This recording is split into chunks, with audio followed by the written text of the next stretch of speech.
जय हिंद दोस्तों। मेरे को बोला गया कि हिंदू को क्या करना है जिससे हमारा भविष्य सुधरे। मैं थोड़ा सा भूतकाल में जाऊंगा, थोड़ा सा जाऊंगा। 1947 में नेहरू ने speech the, tourist with destiny. सबने सुनी होगी या कम से कम नाम सुना होगा, ट्रिस्ट विद डेस्टिनी। उसमें एक लाइन नेहरू बोले थे, India will awaken to life and freedom. कौन सी लाइफ? हमने देखा अभाव की लाइफ, हमने देखा काला बाजार की लाइफ। कौन सी फ्रीडम? हमने देखा अगर नेहरू को क्रिटिसाइज कर लिया तो जेल जाओगे। हमने देखा अगर नेहरू को क्रिटिसाइज कर लिया तो फंडिंग बंद हो जाएगी। मेरा परिवार खुद भुक्तभोगी है उस चीज के अंदर। वो था हमारा फ्रीडम और वो था हमारा लाइफ। 1991 में क्या हुआ? आनंद जी ने जैसे बताया, इकोनॉमिक फ्रीडम तो आई, साथ साथ में मंदिर और वक्फ बोर्ड दोनों के कानून आ गए। उसके बाद जो लूटमार शुरू हुई 2004 के बाद, जो लूटमार शुरू हुई वो सबके सामने है, ज्यादा मेरे को बोलने की जरूरत नहीं है। उसके बाद काल आया 2014 का। मैं नहीं बोलता हूं 2014 का काल में कोई नेगेटिव नहीं है, परंतु पॉजिटिव्स हमको देखने पड़ेंगे। वो जो पॉजिटिव्स हैं, आज आम आदमी गर्व से कह सकता है मैं भी कुछ हूं। हमारी फौज गर्व से कह सकती है मेरे में आत्मसम्मान है।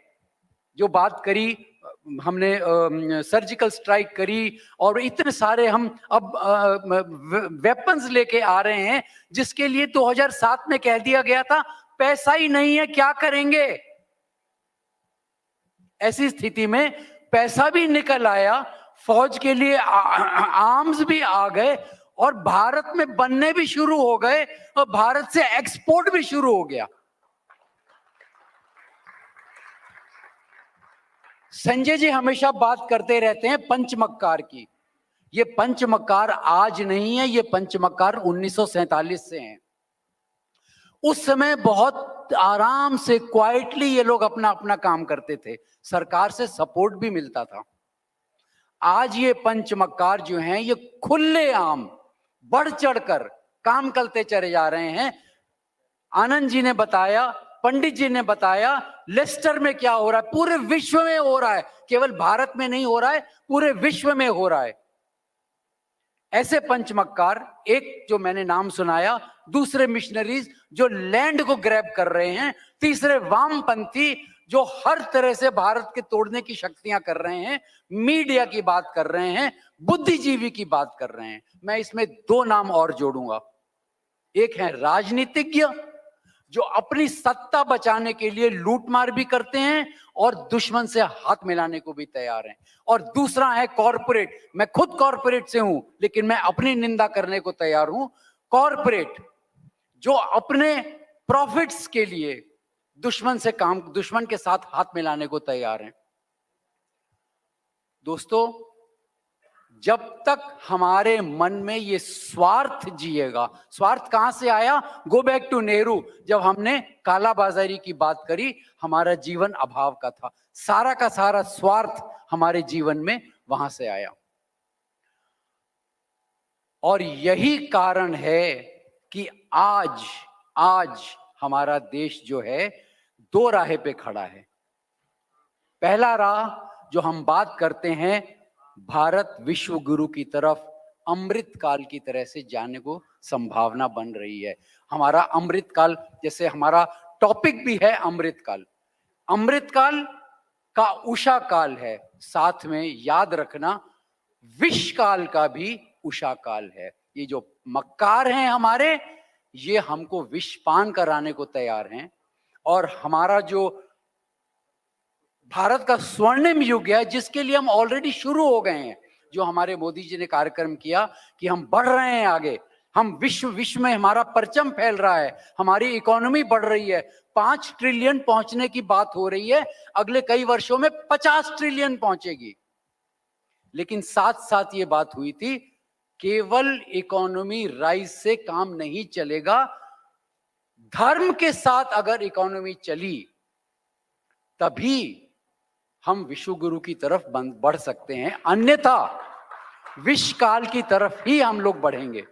आनंद जी ने बात करी कि आगे आगे हमको पॉलिटिसाइज अपने आप को करना ही पड़ेगा, हमारे पास चॉइस नहीं है।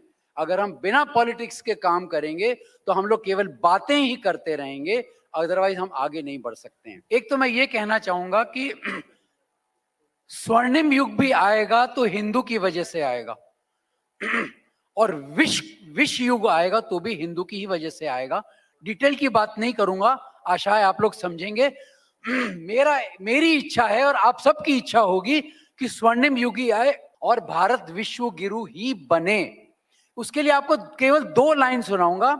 कमल सत्यार्थी की एक कविता है, हम बताते हैं अभी से एक दिन होगा हमारा, रोशनी लेगा हमी से इस गगन का हर सितारा। आगे की लाइन ज्यादा नहीं बोलूंगा। एक दिन हम परिषदों के गोष्ठियों के केंद्र होंगे, केंद्र हमको मानकर निर्णय करेगा विश्व सारा। और ये युग 2047 में आएगा और आएगा और आएगा अगर हम हिंदू जागृत हो गए। जय श्री राम।